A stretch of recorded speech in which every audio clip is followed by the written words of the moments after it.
Olá, gente, tudo bem? Dando continuidade ao nosso estudo, eu gostaria que vocês observassem e dessem uma lida nesse problema que eu vou expor aqui, para a gente falar sobre a condição inicial, tá ok? Através desse problema eu vou conseguir mostrar para vocês, lá na integral indefinida, o valor de C. O que significa aquele C, tá ok? Então observa essa situação aqui, ó. Bom, gente, aqui está o problema que eu havia dito, tá?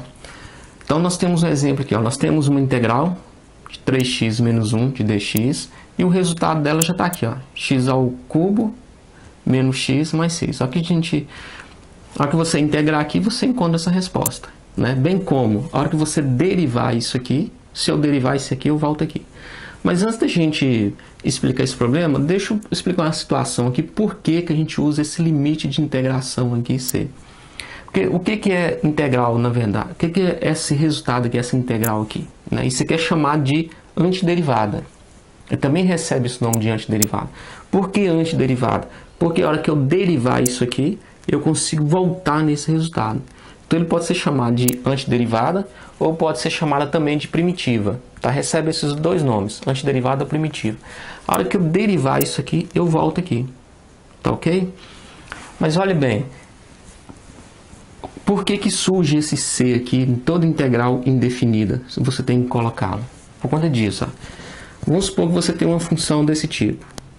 Tá? Você tem uma integral que ela está assim, ó. X mais 2. Então eu vou derivar isso aqui. Tá? Eu vou integrar isso aqui.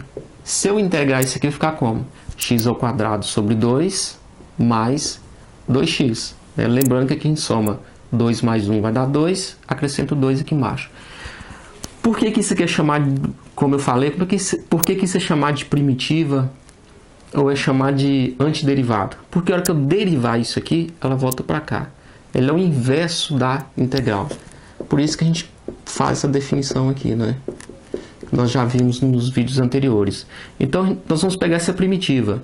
Se eu derivar essa primitiva, eu volto aqui, ó. Tanto é que o 2 vem para cá, vai ficar 2x sobre 2, mais, e a derivada de 2x vai ser 2. Eu corto esses dois, ficar x mais 2. Tá ok? Mas o que acontece com o C é o seguinte, que se eu colocar mais 3 aqui, eu volto nesse mesmo resultado. Eu estou colocando um valor arbitrário aqui, pode ser qualquer número. Eu coloquei o 3. Se eu colocar o 3, eu volto na mesma função. Tá vendo? Então, por isso que aparece esse C. Porque existe uma infinidade de funções, tá, iguais, que a única diferença entre elas é onde ela está cortando o eixo de y. Tá? Se a gente tem uma função, por exemplo, do primeiro grau, uma função desse tipo, aqui ela está passando um 3, ela está passando nesse ponto aqui que é o 3. Mas se eu derivar isso aqui, se eu pegar se isso aqui for a primitiva, se eu voltar nessa função aqui, ela vai ficar, né? Se eu conseguir voltar ela aqui, ela vai ficar 1 de dx. Tá? Então esse aqui seria o C, olha. Porque se eu pegar essa função, eu volto aqui também. Se aqui for 7, eu volto lá também. Seja qual for o valor, eu consigo voltar na minha função original. É por isso que aparece esse C, porque a gente não consegue definir onde ele está passando aqui, ó.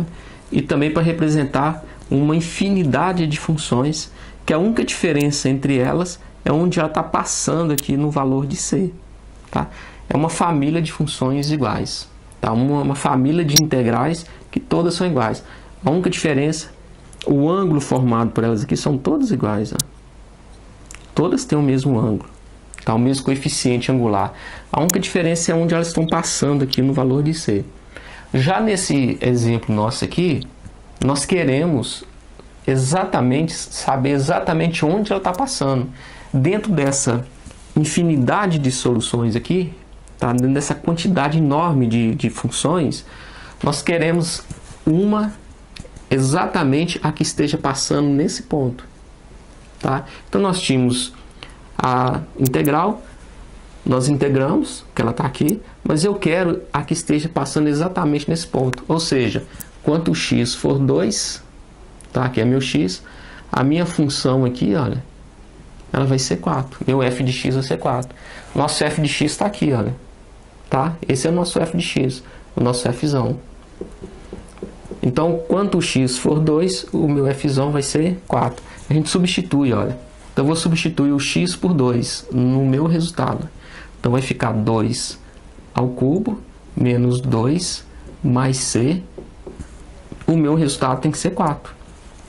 Eu quero esse gráfico que esteja passando nesse ponto. Dentro dessa quantidade enorme, eu quero que esteja passando nesse ponto. Tá? Lembrando que aqui, esse exemplo aqui é um exemplo de uma função do primeiro grau. Aqui já é uma função do terceiro grau, é um outro. Tá? Então aqui nós temos 8 menos 2 mais c, que é igual a 4. Então aqui nós temos c, que vai ser igual a 4. Aqui 8 menos 2 vai dar 6, menos 6.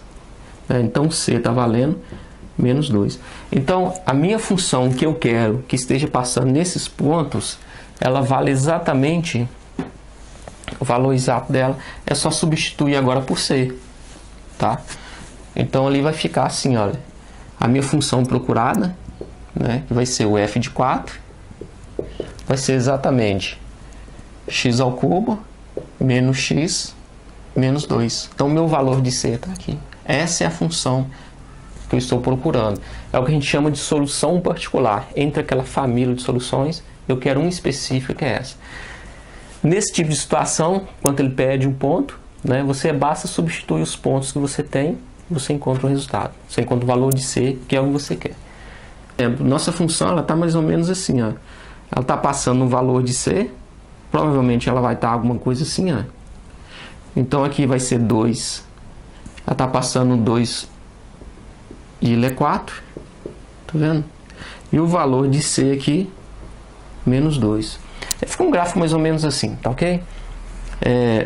Mas ele já representa, ó, passando nesse ponto, que é o ponto P, 2 e 4, e o nosso valor de C está aqui. E eu tenho uma infinidade de situações aqui, ó. Tá, mas o que me interessa aqui é essa, que esteja passando nesse ponto, pegando esses dois pontos, 2 e 4, tá ok? Essa é a solução particular. Nós vamos ver um outro exemplo agora bem interessante, tá? Onde nós vamos conseguir encontrar, por exemplo, a equação horária, que eu expliquei lá no início dos nossos vídeos, que eu cheguei a comentar sobre isso. No próximo agora nós vamos conseguir, vocês vão entender bem uma utilidade prática também, mais uma utilidade da prática do cálculo integral, tá ok? Valeu, gente!